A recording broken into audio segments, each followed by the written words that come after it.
This is Will Nunziata, New York City-based director and creator of theater, television, and film. And today I'm absolutely thrilled to be speaking with a true star, the incredible rapper, poet, motivational speaker, future best-selling author, the one and only Queen Scholar. But before we get to our interview, here is a sneak peek at her latest single, Stay Dangerous, that comes out worldwide on April the 24th.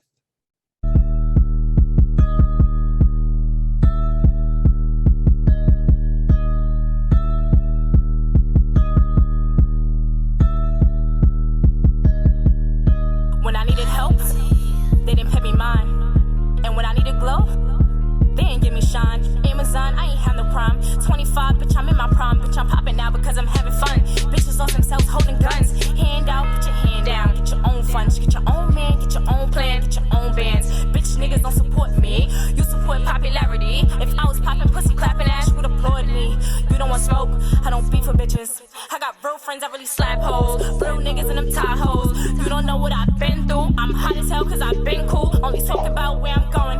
Nobody cares where you fucking been. They only care when you fucking win. New bag, no new friends. We can partner, I don't do friends. Win-win, no lose wins, no loose ends. I don't do those. I show love like kudos, then bust moves like Menudo. Tootsie slide to the bank. I don't walk it, I just talk it. I don't talk it, I just yo. Nobody care where you fucking been. They only care when you fucking win. New bag, no new friends. We can partner, I don't do friends. Win-win, no loose wins, no loose ends. I don't do those. I show love like kudos, then bust moves like Menudo. Well, hello, Queen. How are you? Hi, Will. I am amazing. And I just want to thank you for this platform. Queen, listen, this is why this was built by these incredible CEOs in this company. And it's artists like you, artists that are literally at the precipice of becoming a worldwide phenomenon. I mean, I just want to first dig into Stay Dangerous and how the whole idea for that song came about for you. Well, I'm gonna keep it brief. I tend to ramble sometimes. I'm working on my presence on interviews. Listen, I'm going to tell you right now, my love, you never have to apologize.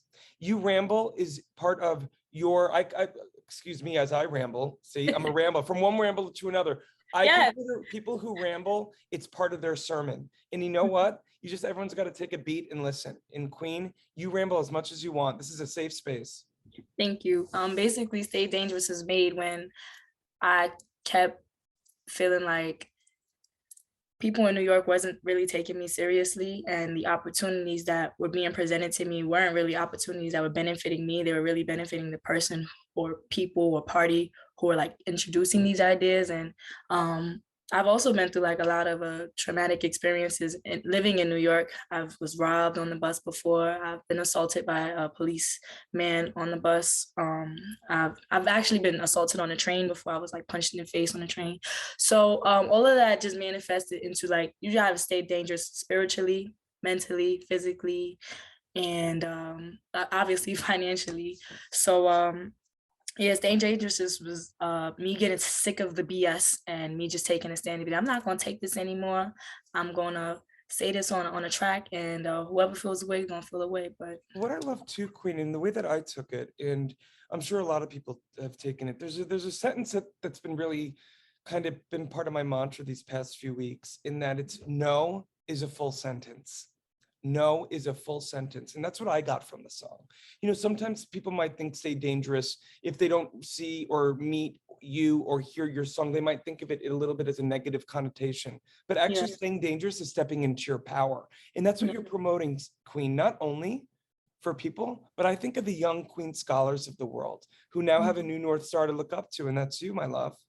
Wow, thank you so much. And also part of like Staying Dangerous is well, I like that you highlighted no. I was just speaking to a couple the other day because I'm a server down here. I was speaking to a couple today, and we were bouncing off of each other. And what I got from our conversation was, don't get stagnant at yes, but also don't get discouraged at no. Ooh.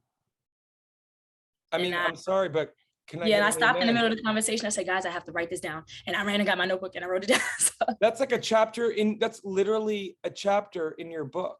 I mean, and I just also on top of that too, Queen, in addition to your rapping and your writing, you are a poet. If you were to just look at the lyrics that you've written, it's poetry. And on top of that, you are a motivational speaker, but it's also through the vessel of you as, dare I say, a storyteller. I'm curious to know, who were your influences growing up, both musically, artistically, authors? I would some authors I would say is like Langston Hughes, Maya Angelou, James Baldwin. I like the way their words like just kind of melted off the page. I will also say like Edgar Allan Poe, Robert Frost. Those are some good people to, I was looking into. They had to give us that curriculum in school, but I definitely gravitated to those writers because I was like, wow, like I didn't know that. I just wanted to know like what was behind, what were these people thinking, and what made these writers just so influential. And I just always wondered, like, will I ever be able to put words together as good as these people? Well, you are, Queen, and I'll tell you why too. You've mentioned all these authors and artists and storytellers and poets in Nobel Peace Prize winning. I think of Maya. One of her quotes is on my vision board. People aren't going to remember what you did. They're going to remember how you made them feel. And I feel like that's the path you're on. I'm curious to know, and again, I'm just meeting you right now. I'm just going on instinct. I'm curious to know how spirituality or religion has possibly played in your life, because I feel it with you. Am I off base? No, you're not. Spirituality has definitely led me down wonderful paths. Just really just getting to know myself. I know everybody. I look at spirituality and my God as a teacher, right?